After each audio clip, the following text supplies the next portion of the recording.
সুপ্রিয় দর্শক শ্রোতা, আমাদের অনুষ্ঠানে আপনাদের সবাইকে আমন্ত্রণ। আমাদের অতিথি আমাদের সবার প্রিয় সাংবাদিক গৌতম লাহিড়ী, তিনি যুক্ত হয়েছে দিল্লি থেকে। আজকে বাংলাদেশের বিশেষ একটা দিন, ৮ এপ্রিল ৭১ এর ১০ এপ্রিল আগরতলা সার্কিট হাউসে বাংলাদেশের স্বাধীনতা ঘোষণাপত্র গৃহীত হয়েছিল। আর ২০২৬ সালের ৮ এপ্রিল বাংলাদেশের সংসদে সেই দলটাকে নিষিদ্ধ করা হয়েছে আজকে। আজকে আবার ভারতে বাংলাদেশের পররাষ্ট্রমন্ত্রী, পররাষ্ট্র উপদেষ্টা গিয়েছেন। পররাষ্ট্রমন্ত্রীকে তারেক রহমান সন্দেহ করেন এমন একটা প্রচার আছে বাংলাদেশে। এর জন্য পাহারাদার হিসেবে তার সঙ্গে তার উপদেষ্টা হুমায়ুন কবিরকে দেওয়া হয়েছে। হুমায়ুন কবির যাওয়ার আগে বলে দিয়েছেন হাসিনার সাথে ভারতের যে সম্পর্ক ছিল সেইটা আর হবে না। আর একটা ব্যাপার হচ্ছে, বাংলাদেশের মিডিয়াতে এমন বিষয়ও এসেছে যে শেখ হাসিনা, সাবেক স্বরাষ্ট্রমন্ত্রী আসাদুজ্জামান কামাল এদেরকে ফেরত চেয়েছে ভারত। এসব বিষয়ে এসব ফেরত চেয়েছে বাংলাদেশ। এসব বিষয় নিয়ে আমরা কথা বলবো। গৌতম দা, আমাদের অনুষ্ঠানে আপনাকে স্বাগতম। ধন্যবাদ, শুভেচ্ছা। বলো। নতুন সরকারের সাথে প্রথম একটা গুরুত্বপূর্ণ বিনিময় আজকে ঘটলো দিল্লিতে। আপনি সাংবাদিক হিসেবে আপনার অনুসন্ধান কি বলে? কি হলো সেখানে? প্রথম কথা, যেগুলো বিবৃতি বা যেগুলো ছাপা হতে পারে সেগুলো কোনোটাই সত্য নয়, এক। দ্বিতীয় কথা হচ্ছে যে সকালবেলায় আজকে তিনি গণমাধ্যমের কিছু সম্পাদকদের সঙ্গে মিলিত হয়েছিল। সবটাই ছিল অফ দ্য রেকর্ড, কিন্তু গোটাটাই ট্রান্সক্রিপ্টটাই সমস্ত প্রকাশ হয়ে গিয়েছে, অনেক জায়গাতেই ছাপা হবে। তাকে বারবার কিছু সাংবাদিক, ভারতীয় সাংবাদিক প্রশ্ন করছিলেন যাতে শেখ হাসিনার প্রত্যাবর্তন বা শেখ হাসিনা নিয়ে কি মত, আওয়ামী লীগ নিয়ে কি মত। একটা সময় পররাষ্ট্রমন্ত্রী বিরক্ত হয়েছিলেন শুনলাম। তিনি বলছেন যে আপনাদের কি শেখ হাসিনা ছাড়া আর কোনো প্রশ্ন নাই? অন্য প্রশ্ন করুন। সম্পর্ক কিভাবে দ্বিপাক্ষিক সম্পর্ক উন্নত? দ্বিপাক্ষিক সম্পর্ক উন্নত হতে পারে, সেটা অস্বীকার করছি না আমি। একটা সরকার নির্বাচিত হয়েছে, তার সঙ্গে প্রতিবেশীর সঙ্গে তো ঝগড়া করে থাকা যায় না। ফলে একটা সম্পর্ক রাখতেই হবে, সেটা থাকবে। কিন্তু এইটার বিষয়ে তারা, তাদের বক্তব্য হচ্ছে যে তারা শেখ হাসিনা প্রত্যাবর্তন তারা চান। তারা মনে করেন শেখ হাসিনা সন্ত্রাসবাদী। তারা এটাও মনে করেন যে হাদির হত্যাকাণ্ড যারা, তাদের ফেরত দেওয়া। কিন্তু যেগুলো তারা বলেন প্রকাশ্যে, সেটা হচ্ছে যে এইগুলো ডিমান্ডগুলো তাদের থাকবে, সেটা স্বাভাবিক, থাকতেই হবে। কিন্তু সেই দাবিগুলো সঙ্গে কিন্তু দ্বিপাক্ষিক সম্পর্কে কোনো যেন ভাটা না পড়ে। ভাটা না পারে অর্থাৎ এই কারণে এটাও বলেছেন, এই কারণে তারেক রহমানের সম্ভাব্য ভারত সফর, প্রধানমন্ত্রী নরেন্দ্র মোদীর ভারত সফর, এটা শেখ হাসিনা বা হাদি হত্যাকারী এসব বিষয়ের উপর নির্ভর করছে না। বাংলাদেশের এই মুহূর্তে ভারতকে ভীষণ প্রয়োজন। তাদের যুগের প্রয়োজন, সেটা তারা বলেছেন। তাদের সারের প্রয়োজন, সেটা তারা বলেছেন। এবং এটা ঘটনা, আমাদের জ্বালানি এবং মন্ত্রী বলেছেন যে আমরা সময় সুযোগ মতো নিশ্চয়ই এটা বাংলাদেশের পাশে দাঁড়াবো এবং সহযোগিতা করব। কিন্তু আমি বলতে চাইছি যেটা, সেটা সহযোগ কথা, সেটা হচ্ছে যে এই এবং তারা কিন্তু কতগুলো শেষ পর্যন্ত বিরক্ত হয়েছে সব বলেছেন। সেটা হচ্ছে এই এই বিষয়ে কিন্তু ভারত সরকারের আমার মত। তারা বলেছেন যে হ্যাঁ, শেখ হাসিনা ছাড়া অন্য কেউ যদি আওয়ামী লীগের দায়িত্ব নেয়, তাহলে তারা কিন্তু আওয়ামী লীগকে রাজনীতি করার সুযোগ দিতে পারেন। এখন তারা কি ঠিক করছেন যে আওয়ামী লীগের নেতৃত্ব কে দেবেন? সেটা কি তারা বিএনপি ঠিক করে দেবে? তাহলে বিএনপির নেতৃত্ব কেন আওয়ামী লীগ ঠিক করবে না? তাই না? প্রশ্নটা তো পাল্টা আসতে পারে। আমার বক্তব্য হচ্ছে যে তারা বলছেন যে আওয়ামী লীগ, শেখ হাসিনা তাদের কাছে গ্রহণযোগ্য নয়। এবং কি করে নিষেধাজ্ঞা উঠবে? তারা আবার সব পরামর্শও দিয়েছেন।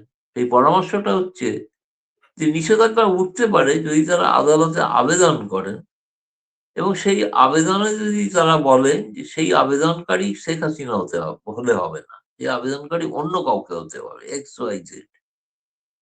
এবং লক্ষ্য করলেই দেখবে যে তারা এই সফরের আগে দুটি ঘটনা ঘটিয়েছে। একটা হচ্ছে শিরীন শারমিন চৌধুরীকে গ্রেপ্তার করেছে। গ্রেপ্তার করে তাকে রিমান্ডে নেওয়া হয়নি, তাকে জেলে পাঠানো হয়েছে। হয়তো আগামী দিনে জামিনও দিতে পারে। এবং একই সঙ্গে কিন্তু আরেকটা জিনিসও ঘটেছে, সেটা হচ্ছে একই দিনে আওয়ামী লীগকে নিষিদ্ধ করার যে আইন সেটাও তারা পাস করিয়েছে। মানে এইগুলো করে তারা ভাবছে যে ভারতের উপর একটা চাপ তৈরি করতে চাইছে। ভারতের তো চাপের কোনো প্রশ্ন নেই। বাংলাদেশের ঠিক করতে হবে যে তারা ভারতকে দরকার কি দরকার না। তাদের ডিজেল কে দেবে? পাকিস্তান দেবে? ডিজেল চীন দেবে? কে দেবে? পাইপলাইন তো শেখ হাসিনা তৈরি করেছিল। সেই শেখ হাসিনা পাইপলাইন দিয়েই তো যাবে। তাই না? সার যাবে। সার কে দেবে? সুতরাং এগুলো হচ্ছে ভাবের ঘরে চুরি। এগুলো বলতে হয়। কিছু মানুষকে বোকা বানানোর জন্য এগুলো বলতে হয়। আসল কথা হচ্ছে তারা জানেন ভারত ছাড়া চলবে না। ভারত ছাড়া চলবে না, সেই কারণে ভারত তাদের আমন্ত্রণ জানায়নি কিন্তু। এটা মনে রাখতে হবে। তারা কিন্তু আসতে চেয়েছিলেন। সেই কারণে ১ম দিকে ভারত এই সফরটা ঘোষণা করেনি। বাংলাদেশ যখন ঘোষণা করেছে এটা শুভেচ্ছা সফর, তখন ভারত সরকার তাদের বলেছেন আতিথেয়তা দেওয়ার জন্য এটা সরকারি সফর। সরকারি সফরের অর্থ কি? সরকারি সফর অর্থ হচ্ছে হোটেল যেখানে আছেন, গাড়ি যেখানে আছেন সবটাই বাংলাদেশ সরকারের খরচা। এবং তারাই করছেন আরকি। আজকে সন্ধ্যেবেলায় তারা বিভিন্ন দূতাবাস প্রধানদের সঙ্গে মিলিত হয়েছেন যারা বাংলাদেশে আছেন ইত্যাদি। সুতরাং মোদ্দা কথায় আমি যেটা বলতে পারি, এটা সবটাই নেতিবাচক হয়েছে এটা আমি বলব না। কারণ হচ্ছে যে ভারতেরও বাংলাদেশকে প্রয়োজন, বাংলাদেশেরও ভারতকে প্রয়োজন। সেখানে কোন তারা চেয়েছেন যেগুলো স্বাভাবিক কিছু দাবি-দাওয়া সেগুলো করেছেন। যে সমুদ্র বন্দর এবং স্থলবন্দর দিয়ে যে নিষেধাজ্ঞা ছিল সেগুলো যদি প্রত্যাহার করা হয় ইত্যাদি, ইত্যাদি। তো তারা এখন ধরুন কথার কথা আমি একটা কথাই বলে শেষ করি ১ম পর্যায়ে। সেটা হচ্ছে ধরা যাক শেখ হাসিনা সম্পর্কে তারা যে দাবি করলেন ভারত মানল না। ভারত মানবে এমন কোনো প্রশ্নও নেই। কিন্তু প্রশ্ন হচ্ছে যে সেই কারণে আচ্ছা আরেকটা তোমাকে বলে রাখি এই প্রসঙ্গে বলতে বলতে, কোনো দেখলাম বাংলাদেশের বেশ কিছু সমাজ মাধ্যম, গণমাধ্যম, চ্যানেল তারা সব আগ বাড়িয়ে নানা রকম খবর করে। সেটা হচ্ছে তারেক রহমান নাকি ভারতে আসছেন, তিনি ৩ টি চুক্তি স্বাক্ষর করবেন ইত্যাদি, ইত্যাদি। প্রধানমন্ত্রী প্রেস উইং থেকে জানানো হয়েছে সম্পূর্ণ বিভ্রান্তিকর খবর। এগুলো সঠিক নয়। এরা একদিনের সফরে এসবগুলো তৈরি হয় না। সময় তৈরি হতে সময় লাগে। তো তোমাকে আমি যেটা বলছি সেটা হচ্ছে যে যদি ধরা যাক শেখ হাসিনা সম্পর্কে ভারত কোন সিদ্ধান্ত নিল না, শেখ হাদির হত্যাকারীকেও সম্পর্কেও সিদ্ধান্ত নিল না, তাহলে কি বাংলাদেশকে তাহলে তারা কি করবে? তারা ভাববে যে ভারতের সঙ্গে সম্পর্ক আর রাখা চলবে না। তো ডিজেলটা দেবে কে? সারটা দেবে কে? বিদ্যুৎটা দেবে কে? তাই না? ওগুলো বলতে হয়, বলছেন এই পর্যন্ত। এটা হচ্ছে বাস্তব অবস্থা এবং তারা কিন্তু বাস্তবটা জানে এবং আমি তোমাকে আগেই বলেছি শুরুতে বারবার শেখ হাসিনা নিয়ে প্রশ্ন হতে পররাষ্ট্রমন্ত্রী বিরক্ত বোধ করছিল। আমার কাছে ট্রান্সক্রিপ্টটা আছে সেই আলোচনার। আমি আমন্ত্রিত ছিলাম না। এটা আগেই বলে দিই। কারণ আমি তো সাধারণ সাংবাদিক। আমি এই সম্পাদক নই। সম্পাদকরা আমন্ত্রিত ছিলেন। প্রত্যেকটা সম্পাদক আমাকে আলাদা, আলাদা করে লিখে পাঠিয়েছে। যে কি। কারণ আমি প্রেস ক্লাব ইন্ডিয়ার সভাপতি ছিলাম এবং আছি। ভবিষ্যতে হতে পারি সেটা অন্য কথা। ফলে তাদের মনে হয়েছিল গৌতম রায়কে জানিয়ে রাখা দরকার। সবটা তারা জানিয়ে রেখেছে। এই সফরে তোর ইতিবাচক দিক কি নেতিবাচক দিক কি? ইতিবাচক দিক একটাই যে ঠিক হয়েছে সিদ্ধান্ত যে ভারতের তরফ থেকে ভারত কিন্তু সদিচ্ছা দেখিয়েছে। ভারত বলেছে যে পুরনো যে ব্যবস্থাপনা ছিল মেকানিজম অর্থাৎ সেটা যৌথ নদী কমিশন হোক, সীমান্ত সংক্রান্ত হোক বা কাউন্টার টেররিজম সংক্রান্ত হোক, অন্য যা, যা বিষয় ৭৫ টা এরকম যৌথ মেকানিজম ছিল ভারত বাংলাদেশের মধ্যে। সেগুলোকে আবার রিভাইভ করা, পুনরায় চালু করা, পুনরায় করা। সেইখানেতেই কিন্তু যাবতীয় যে পারস্পরিক বিষয়ের যে সিদ্ধান্তগুলো, সেগুলো কিন্তু সেই ওয়ার্কিং গ্রুপের মধ্যেই সীমাবদ্ধ থাকবে এবং সেখানেই সিদ্ধান্তটা নিতে হবে। সেই সিদ্ধান্তটার পর বাকি সিদ্ধান্ত সরকার নেবেন। এটা একটা আমি নিঃসন্দেহে বলব ইতিবাচক দিক। দ্বিতীয়ত দিক হচ্ছে যে যেহেতু বাংলাদেশের প্রেস উইং জানিয়ে দিয়েছে তারেক রহমান ভারত সফরে আসার কোন পরিকল্পনা করছেন না। ফলে আ আমি একটু দুঃখ পেলাম এই আরকি যে প্রধানমন্ত্রী নরেন্দ্র মোদী আমন্ত্রণ জানিয়েছিলেন তিনি তার প্রেস উইং বলছে এখন যাবেন না। তো এটা এখন যাবেন না কেন? এটা প্রধানমন্ত্রী সফরের অর্থ কি? অর্থ হচ্ছে কোন গুরুত্বপূর্ণ চুক্তি। একটা কথা যেন বলে রেখে দিই সেটা হচ্ছে গঙ্গা চুক্তি হচ্ছে না। গঙ্গা চুক্তি হচ্ছে না মানে যেটা শেখ হাসিনা করে গিয়েছিলেন সেটাই বলবৎ থাকবে। যে পানি যাওয়ার কথা ছিল সেটুকুই থাকবে, তার কোনো পরিবর্তন হবে না। তার একটা অন্যতম বড় কারণ সেটা হচ্ছে যে ভারতের নদী সংক্রান্ত সিদ্ধান্তটা রাজ্য সরকারকে এড়িয়ে করা যায় না। আমরা একতরফাভাবে কোনো ভারত সরকার কিছু করে না। বাংলাদেশেও তো হতে পারে একতরফাভাবে অনেক কিছু হয়। কিন্তু এখানে একতরফাভাবে কিছু হয় না। এখানে পশ্চিমবঙ্গে নির্বাচনের পর যে সরকার নির্বাচিত হবেন, তাদের মত নিয়ে তবে গঙ্গা চুক্তির বাকিটা করা যেতে পারে। সেটা গঙ্গা কেন, বাকি সমস্ত নদী সংক্রান্ত বিষয়। সে তিস্তাই হোক বা বাকি যে ৬ টা নদীর পানি বন্টন হোক, সবই হোক। ফলে সেজন্য আমি তোমাকে বলছি যে আমার নিজের ধারণা যেটা, সেটা হচ্ছে যে এই বছরের মধ্যে যদি গঙ্গা চুক্তি স্বাক্ষরিত না হয়, পুনর্নবীকরণ না হয়, তাহলে তারেক রহমান আসবেন কেন? আসার সম্ভাবনা নেই। কিন্তু তার মানে কি চুক্তিটা বাতিল হয়ে গেল? তা নয়। এই চুক্তিতে বলা আছে শেখ হাসিনা এই প্রভিশনটা করে গিয়েছিলেন। সেটা হচ্ছে যে তার মধ্যে তো বুদ্ধিমতী নেত্রী খুবই কম আছেন সারা বিশ্বে। তিনি করে গিয়েছিলেন যদি কোনো কারণে মতভেদ হয় তাহলে এই চুক্তিটাই বলবৎ থাকবে। ফলে তারেক রহমানকে শেখ হাসিনার বোঝা বইতে হবে। তাকে শেখ হাসিনা যে চুক্তি করে গিয়েছিলেন সেটা মেনেই চলতে হবে। এবার তুমি বলো বাকি প্রশ্ন। সীমান্ত নদীগুলোতে যে কুমির, সাপ ছাড়া নিউজ এগুলো কি? না, এটা ভারতের প্রথম একটা উত্তর পূর্বাঞ্চলের একটি সংবাদ মাধ্যম প্রথম খবরটি ছেপেছিল। এটা একটা সার্কুলার আছে কিন্তু, নেই যে তা না। এটার মূল কারণের ব্যাখ্যা করে দিই। সেটা হচ্ছে যে নর্মদা নদীতে সম্প্রতি প্রচুর কুমিরের সংখ্যা বেড়ে গিয়েছে। এবং সেই কুমিরগুলোকে কি করা যাবে? ওখানে রাখা, সেখানে একটা দর্শকদের জন্য ওখানে সর্দার বল্লভভাই প্যাটেলের একটা স্ট্যাচু আছে যেখানে লোকে দেখতে যায়, সেখানে কুমিরও আছে, কুমিরও দেখে। কুমির কিন্তু খুব রেয়ার স্পেসিস, কুমিরের সংখ্যা কিন্তু কমে যাচ্ছে। সেই কুমিরগুলোকে নিয়ে কি করা হবে? তো অন্যত্র ছাড়া হবে, কোথায় ছাড়া হবে এখন? এখন এই কুমিরগুলো কি ট্রেন্ড? তারা কি ধরো অমিত শাহ বলে দিল, "এই বাংলাদেশী দেখলেই কামড়াবি, ভারতীয় দেখলে কামড়াবি না।" এরকম কি হয়? সেই ধরনের ট্রেন্ড কিনা আমি বলতে পারবো না, আমি চাই না।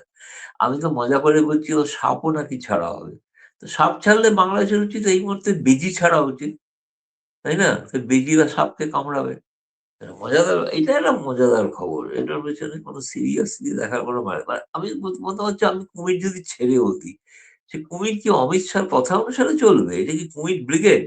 নাকি? আমি তো বুঝতে পারছি না। আমার তো কমন সেন্স এ কিছু আসছে না যে, এবং সেই খবর ছাপা হওয়ার পর বাংলাদেশের অনেক কাগজ লিখলো। সেই খবর ছাপা হওয়ার পর এমনকি গতকাল 'প্রথম আলো' পর্যন্ত ছেপেছে।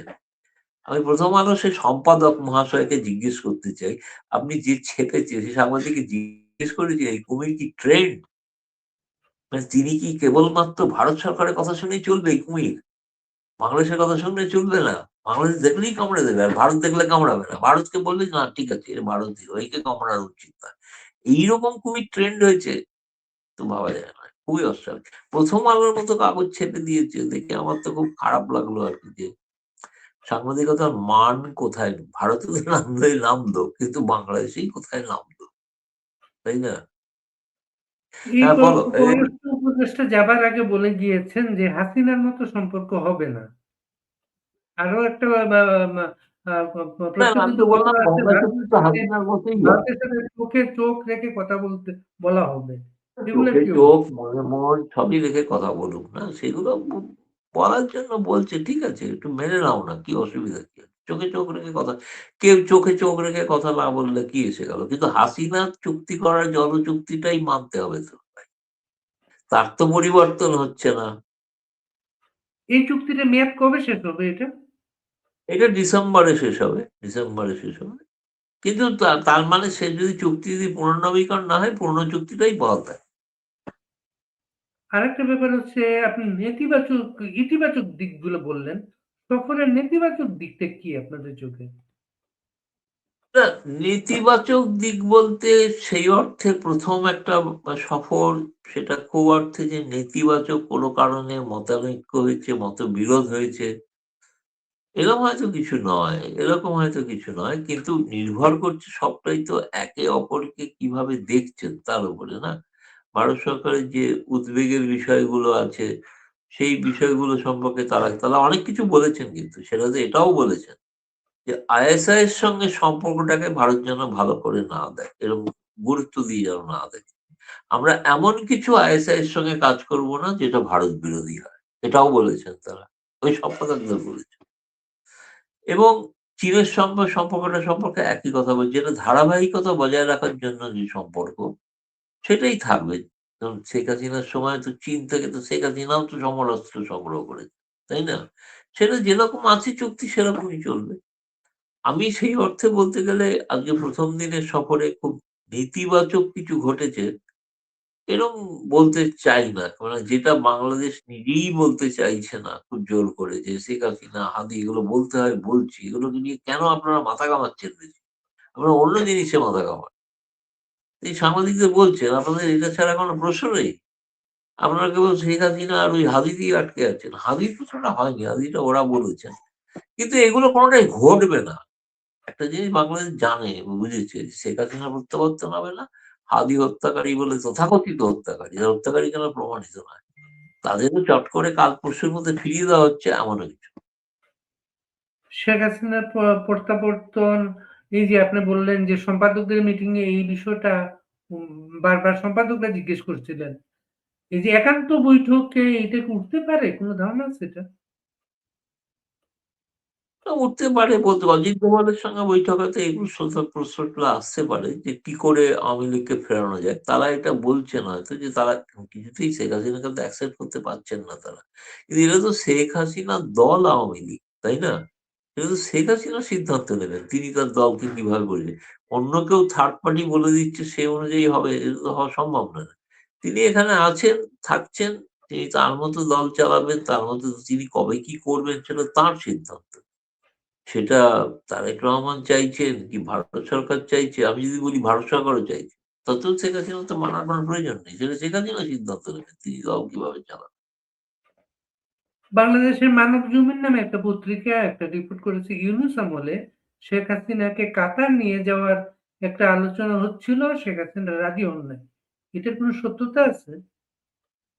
আমার মনে হয় ওই সাংবাদিককে পুলিৎজার প্রাইজ দেওয়া উচিত। এরকম একটা ব্রেকিং নিউজ পুলিৎজার প্রাইজ দেওয়া উচিত, তাকে তার প্রাপ্য। এটাই বলতে পারি। আর কি বলব? হাদি হত্যাকারীদের এই যে বাংলাদেশে নিউজ আসছে এটা, হাদি হত্যার সন্দেহভাজনদের ভারত ফেরত দেবে, এমন কোনো সিদ্ধান্ত আছে এটা? না, কোন সিদ্ধান্ত নেই। কোন সিদ্ধান্ত নেই। কারণ এখনো আপনি তারা এর আগে ভারতীয় গোয়েন্দা সংস্থার অধীনে আছে। ফেরত দেওয়ার কোন প্রশ্নই নেই। আপনি এর আগে ফেরত একটা তদন্ত অনুষ্ঠানে শেষ হলে আমাদের দেবে। বলেছিলেন এটা একটা আইনগত বিষয়, লম্বা লম্বা একটা আইনগত হ্যাঁ, বিষয়। লম্বার ফরমান নয়। যেটা হবে সেটাই। তারা তো যা বলছে সেটা তাদের পক্ষে কি সুখকর হবে? সেটা ভারতকে প্রকাশ করে দিলে সুখকর হবে? তারা তো বলছেন জামায়াত বিএনপি হত্যাকাণ্ড ঘটিয়েছে। তো সেটা কি সুখকর হবে প্রকাশ করে দিলে? কেন এসব খামোখা এসব আজে-বাজে কথা বলছে? এখন বলে কোনো ওর লাভ ওকে নেই তো। কারণ ওকে ইলেকশনটা পেছানোর জন্য এটা একটা ষড়যন্ত্র ছিল। বাংলাদেশের ইলেকশন পেছানোর জন্য এটা একটা ষড়যন্ত্র ছিল। সেই ষড়যন্ত্রটা এরা ধরা পড়ে গেছে। ঠিক আছে? এরাই হত্যা করে তা তো স্বীকার করছে না। তারা তো বলছে আমরা হত্যা করিনি। আমাদের একজন দর্শক লিখেছেন, আপনি নাকি গতকালকে কোনো এক অনুষ্ঠানে বলেছিলেন, বিএনপির কোনো সূত্র বলেছে আওয়ামী লীগকে নিষিদ্ধ করা হবে না। এরকম শুনেছিলাম তাই আমি। শুনেছিলাম তাই। শুনেছিলাম তাই। আমি যে সব সঠিক এরকম তো দাবি করি না। এরকম বলেছিলাম। আমি শুনেছিলাম তাই এরকম আমার ধারণা হয়েছে। বিএনপি থেকে আমাকে কেউ বিএনপির মধ্যেও কিন্তু এই নিয়ে অনেক একটা বিভ্রান্তি আছে। তারা আবার অনেকে খুব হতবাক আজকের এই সিদ্ধান্তটার উপরে। ফলে এটা হয়েছে সবটাই যে তাদের ধারণা ছিল যে এগুলো করে একটা ভারত তাদের ধারণা ছিল ভারত হয়তো চাপ দেবে যে আওয়ামী লীগকে ফেরত দেওয়া হোক, আবার জায়গা করে দেওয়া হোক। তখন তার আগে একটা তাড়াহুড়ো করে এগুলো করেছে। কার পরামর্শ করেছেন, কি জন্য করেছেন তারাই যে তারেক রহমান ঘোষণা করেছিলেন রয়টার্সকে দেওয়া ইন্টারভিউতে যে আমি কোন রাজনৈতিক দলকে নিষিদ্ধ করায় বিশ্বাস করি না। ভবিষ্যতে অন্য কেউ এলে আমাকেও নিষিদ্ধ করতে পারে। তারপরে যদি সেই তারেক রহমানের সরকার যদি একটা দলকে নিষিদ্ধ করে, এরপরে ভারতীয় হিসেবে আমার প্রশ্ন তারেক রহমানকে আর বিশ্বাস করা উচিত? এই প্রশ্নটা তো আছে না, তাই না? ঠিক আছে? আজকে এই বাংলাদেশের পর্যন্ত বা বা বাংলাদেশের ঐতিহাসিকভাবে আওয়ামী লীগের সাথে ভারতের মানুষের একটা আস্থার সম্পর্ক। আওয়ামী লীগকে যখন 71 এ আপনারা আমাদের মুক্তিযুদ্ধে হেল্প করেন, তখনও কিন্তু জেনারেল ইয়াহিয়া আওয়ামী লীগকে নিষিদ্ধ করেছিল। এইবার নিষিদ্ধ করার বিষয়টা নিয়ে ভারতীয় মিডিয়া কিভাবে এটা এসেছে এটা? না, এটা তো আজকে হয়েছে। মিডিয়া মানে এখানে তো কোনো টেলিভিশনে এরকম চটজলদি কিছু প্রতিক্রিয়া হয় না। এটা তো আজকে ঘটেছে। আগামীকাল সংবাদপত্রে গণমাধ্যমে বেরোলে, প্রকাশ হলে তখন হয়তো জানতে পারবো। এখনো কোনো প্রকাশিতই হয়নি। বাংলাদেশের এই খবরটা ভারতে প্রকাশিত আজকে বেশিটাই ফোকাস ছিল অনেকটা বেশি ইরান আমেরিকার যুদ্ধের অবসান, তার শান্তি ইত্যাদি নিয়ে। সেটাতেই ফোকাস বেশি ছিল। এই বিষয়টা সবসময় ভারতের গণমাধ্যম বাংলাদেশ নিয়ে চিন্তিত, বাংলাদেশ নিয়ে সকাল সন্ধ্যা আলোচনা করছে, এরকম নয়। সেটা কাল আমাদের এই প্রকাশ যে হলে তখন বলবো।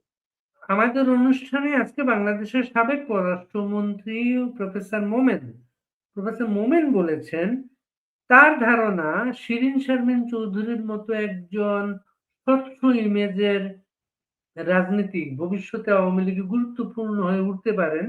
এর জন্য হয়তো তাকে গ্রেফতার করা হয়েছে। হতে পারে, আমি জানি না। মোমেন সাহেব বলছেন তিনি একজন প্রাজ্ঞ নেতা। তার বিশ্লেষণকে আমি কি করে খণ্ডন করব? তিনি বলছেন যখন তিনি সঠিক, হয়তো সঠিক। তাহলে আপনি সাম আপ এভাবে করতে পারেন এই সফরের মাধ্যমে শেখ হাসিনাকে হস্তান্তর বা আওয়ামী লীগকে কাজ করতে না দেয়া এমন কোনো কিছু আসে নাই।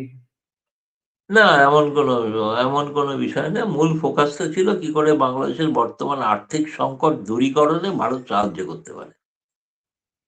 সেটাই মূল বিষয় ছিল। সেটাই তো এই মুহূর্তে এই সরকারের জন্য সবচেয়ে গুরুত্বপূর্ণ হ্যাঁ, একটা বিষয়। দরকার, খুবই দরকার। একটা একজন মুক্তিযোদ্ধা এখানে রাজ্জাকুল হায়দার চৌধুরী তিনি লিখেন তারেক ও বিএনপির সাথে যে আইএসের সম্পর্ক অবিচ্ছেদ্য, এটা ভারত সরকার গণমাধ্যম কি জানে না? ভারত সরকারের গণমাধ্যম কি জানে কি জানে না এসব জ্ঞান দেওয়া নিয়ে আমি কোনো প্রশ্ন শুনতে রাজি নই। এতটাই উনি যদি জানতেন শেখ হাসিনা সরকারের পতন নিয়ে কেন জানতেন না? ওইসব নিয়ে কোনো প্রশ্ন করতে আমি উত্তর দিতে রাজি। তাকে গুরুত্ব দিতে আমি রাজি না। তা আপনি বলছেন যে এইসব সফর, এইসব বিষয় নিয়ে আওয়ামী লীগের নেতাকর্মীদের উদ্বিগ্ন হওয়ার কিছু নেই। আমার মনে হয় না উদ্বিগ্ন হওয়ার কিছু আছে। মনে হয় না কিছু উদ্বিগ্ন। এগুলো স্বাভাবিক, এই সমস্ত ডিপ্লোমেসিতে এসব ঘটেই থাকে, কোনো ব্যাপার না। ভারত তো শেখ হাসিনা সহ আওয়ামী লীগের ৮০০ নেতার এখানে তো আশ্রয়ে আছেন না, তারা আছেন। তাদের কোনো অসুবিধা কি? এবার আওয়ামী লীগকে তো ঠিক করতে হবে না তারা কিভাবে লড়াই করবেন। ভারত তো তাদের লড়াইটা তো করার প্রেসক্রিপশন দিতে পারে না। সেটা তো তাদেরকে ঠিক করতে হবে কিভাবে লড়াই করবে। লড়াই করলে ভারত পাশে থাকবে, সেটা অন্য কথা। তো সেই লড়াইটা তারা করুন আগে। এটা কিভাবে বলতে পারলেন? লড়াই করলে ভারত পাশে থাকবে? না, লড়াই ৭১ করলে ভারত পাশে থাকবে। এটা কি লড়াই যদি ৭১ মনে হয় তারা ৭১ না, এর না, না, অভিজ্ঞতা না, কি এটা? আমার এই কথাটার অন্য কোনো লড়াই করলে পাশে থাকবে মানে অর্থটা হচ্ছে এই ৭১ এ লড়াই করেছিল বাংলাদেশের মানুষের স্বার্থে। মানুষের স্বার্থে যদি তারা লড়াই করে, তারা যদি অত্যাচারিত হন, নিপীড়িত হন সেই লড়াই করতে গিয়ে, তখন ভারত নিশ্চয়ই গণতন্ত্রের পক্ষে থাকবে। এটাই স্বাভাবিক। ভারত সবসময় গণতন্ত্রের পক্ষে থাকে। আমি আপনাকে জিজ্ঞেস করিনি এমন কোনো বিষয় আছে আজকে? না, আর কিছু নেই। আমাকে আরেকজনকে যেতে হবে। ফলে আমি তুমি অনেক ছেড়ে ভালো দিলে আমি থাকবেন চলে যাবো। গৌতম দা। ভালো থাকবেন আপনি। খুব ভালো থেকো। খুব ভালো থেকো।